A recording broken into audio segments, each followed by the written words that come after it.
la famille. La fois passée, on avait parlé du PPCM. Aujourd'hui, nous allons parler du PGCD, puisque ces deux notions-là semblent aller de pair.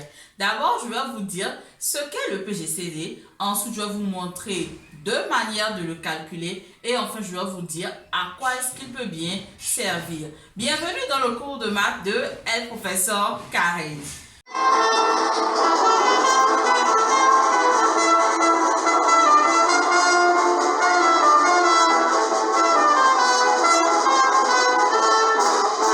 Donc, le PGCD, quel que c'est?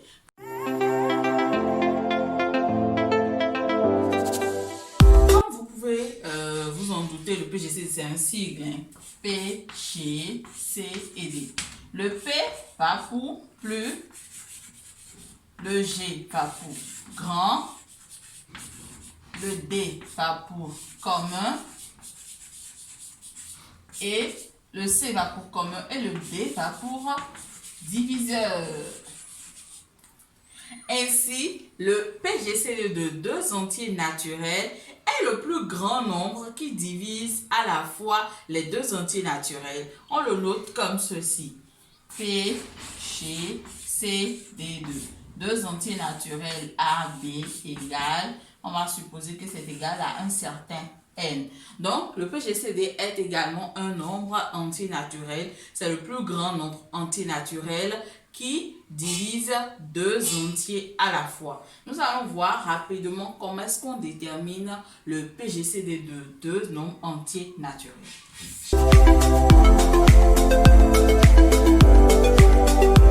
On va nous concentrer sur une première méthode.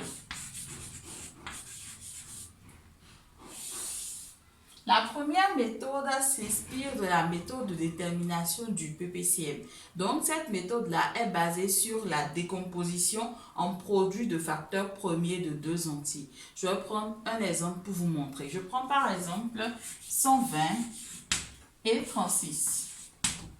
Donc, suivant cette première méthode, nous allons d'abord commencer par décomposer 120 et 36 en produits de facteurs premiers. Je l'ai déjà fait quand je préparais la vidéo. Et si vous voulez voir comment déterminer, comment décomposer des nombres en produits de facteurs premiers, il suffit d'aller voir la vidéo sur le PPCM. Le lien va apparaître en bas de l'écran. Donc, la décomposition en produits de facteurs premiers de 120 nous donne 2 S aux 3 fois 3 fois 5. De cette même manière, la décomposition en produits de facteurs premiers de 36 nous donne 2 au carré fois 3 au carré. Donc, nous avons la décomposition de nos deux. Nous allons maintenant extraire le PGCD des deux. PGCD de 120 et 36 est alors égal à quoi? Le PGCD de 120 et 36, exactement comme on l'a fait pour le PPCM, nous allons d'abord écrire les nombres entiers. Donc, regardez le PGCD de 120 et 36. Comme on l'a fait pour le PPCM, on écrit d'abord les nombres premiers qui apparaissent dans les deux décompositions. Nous avons 2 et 3 qui apparaissent. Donc, ça fait 2 fois 3. Ensuite, on va écrire ces nombres premiers-là élevés à leur plus petit exposant apparu. Ici, par exemple, 2 est à l'exposant 3. Là, 2 est à l'exposant 4. Donc, on va écrire 2 à ce plus petit exposant. Ça fait 2 au carré. Et nous allons faire la même chose pour 3. On va écrire 3 à son plus petit exposant. Ça fait 3. Donc, le PGCD de 120 et 36 est égal à 4 fois 3, ce qui est égal à 12. Ça, c'est la première méthode. Il suffit de trouver une décomposition. La première méthode, c'est de trouver la décomposition en produit de facteurs premiers des deux nombres et ensuite de faire le produit des facteurs premiers apparus élevés à leur plus petit exposant. Première méthode. Vous déterminez d'abord la décomposition en produit de facteurs premiers des deux nombres. Ensuite, vous faites le premier En fait, le produit des facteurs premiers communs aux deux élevé à leur plus petit exposant. Maintenant, nous allons utiliser la deuxième méthode.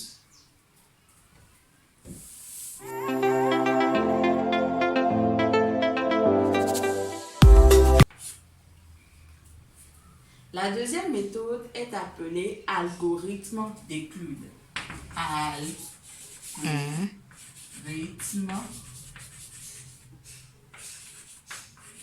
d'Euclide.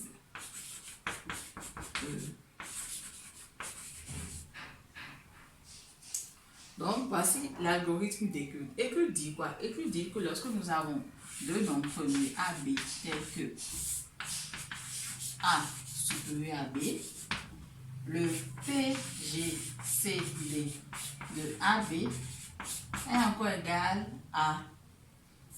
Le PGCD de AB est égal à quoi? Nous allons faire une division. Nous allons faire A divisé par B. Si nous divisons A par B, nous allons obtenir un quotient Q et un reste R.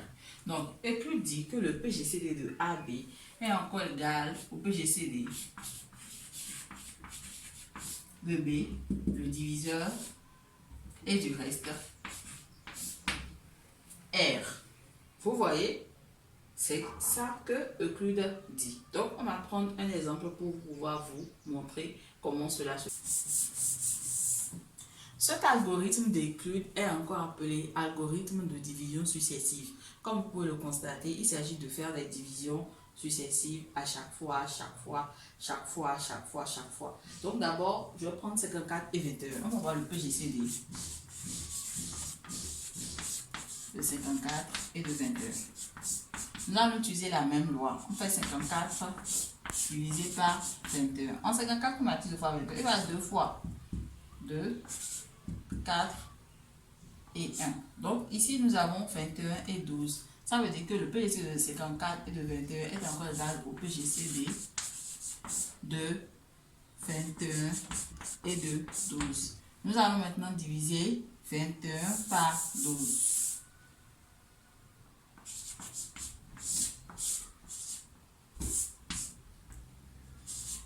En 21, comme a-t-il 2 fois 12, il va une fois, il reste 9 ici. Cela veut dire quoi? Ça veut dire que le PGCD de 21 et de 12 est encore égal au PGCD de 12 et de 9. C'est-à-dire on prend le dernier chiffre et on prend le reste.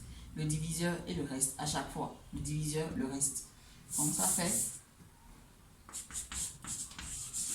PGCD de 12 et de 9.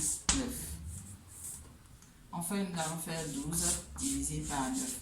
Lorsque nous faisons 12 divisé par 9, en 12, combien a-t-il de fois?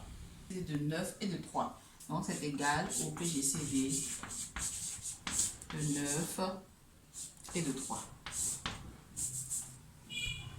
Donc là, maintenant, nous allons encore faire une autre division. 9 divisé par 3. 9 divisé par 3, il va 3 fois 1. Donc, ça me donne PGCD. Le dernier chiffre.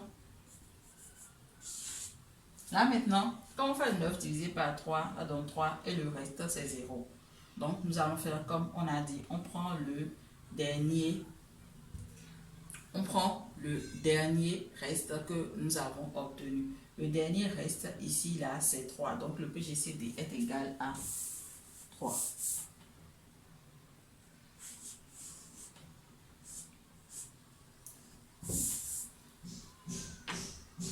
Je récapitule un peu l'algorithme d'Euclide. L'algorithme d'Euclide, c'est l'algorithme des divisions successives. Quand vous avez le PGCD de A et B, cet algorithme dit ceci.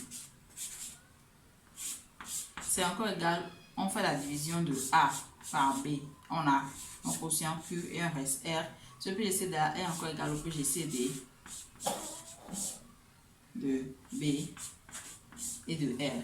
Donc, il s'agit de faire des divisions successives, en fait. Il s'agit de faire des divisions successives. On fait ça, on fait cette première division, on obtient un reste. On prend le deuxième chiffre, le B qui est le diviseur ici avec le reste. On fait également une autre division. Donc, nous allons de division en division. En faisant les divisions successives, nous allons aboutir sur des nombres de plus en plus petits en réalité.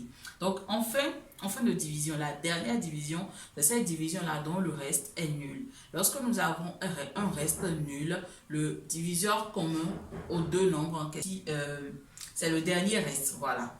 Le PGCD des 2, c'est le dernier reste que nous avons eu. Ici, le dernier reste qu'on a eu, c'est le 3. Donc, on fait des divisions jusqu'à avoir une division dont le reste est nul. Et là, maintenant, on remonte pour voir le dernier reste qu'on a eu.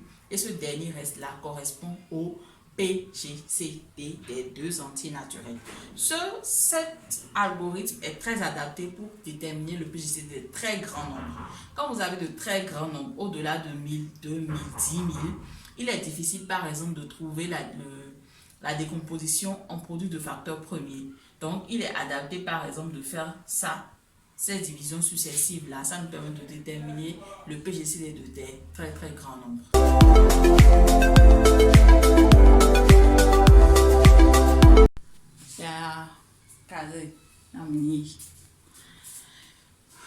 Donc, à quoi sert le PGCD? C'est très simple. Le PGCD sert à rendre des fractions irréductibles. Point. Ça veut dire quoi? En fait, en langage plus accessible, je vais dire que le PGCD sert à faire des simplifications de fractions. Je prends deux nombres dont je connais le PGCD. On prend 120 et 36. Nous avons cette fraction-là, 120 divisé par 36. Vous voyez, les chiffres sont assez gros. Et on se met en tête que nous allons les simplifier. Pour cela, pour trouver directement la fraction irréductible dont ceci est un multiple, il suffit juste de trouver le diviseur commun au numérateur et au dénominateur. C'est ça le PGCD de 120 et de 36. Ensuite, on fait quoi? On divise le numérateur par le PGCD et le dénominateur par le PGCD. Donc, 36 divisé par 12 va nous donner 3 et 120 divisé par 12 va nous donner 10. Donc, directement, nous avons une fraction qui est très grande et nous avons une autre qui est très petite et qui est irréductible. On ne peut plus faire de simplification. Je prends le second exemple. On connaît toujours ce PGCD là, 54 et 21. Le PGCD c'est 3. Bref. Donc, nous avons PGCD de 54 et de 21. Ça donne 3. Nous allons faire la même chose. Pour pouvoir simplifier et rendre cette fraction irréductible, on va diviser ceci par 3 et ceci par 3. Quand on divise 21 par 3, nous avons 7.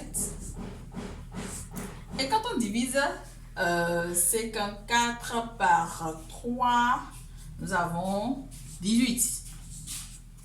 Donc, vous voyez, donc vous pouvez voir, nous avons ici, là, une fraction irréductible et nous avons également là une fraction irréductible et qui sont d'ailleurs très petites. Voilà un peu à quoi sert le PGCD. Je vous remercie de nous avoir suivis jusqu'ici. Comme d'habitude, je vous invite à liker, à partager et à commenter. N'hésitez pas à me dire ce que vous en avez pensé, à me dire si cela vous a aidé. Et puis, on se retrouve sur les internets. D'ailleurs, mes différents réseaux sociaux vont apparaître sur l'écran juste après moi. Donc, ciao, ciao!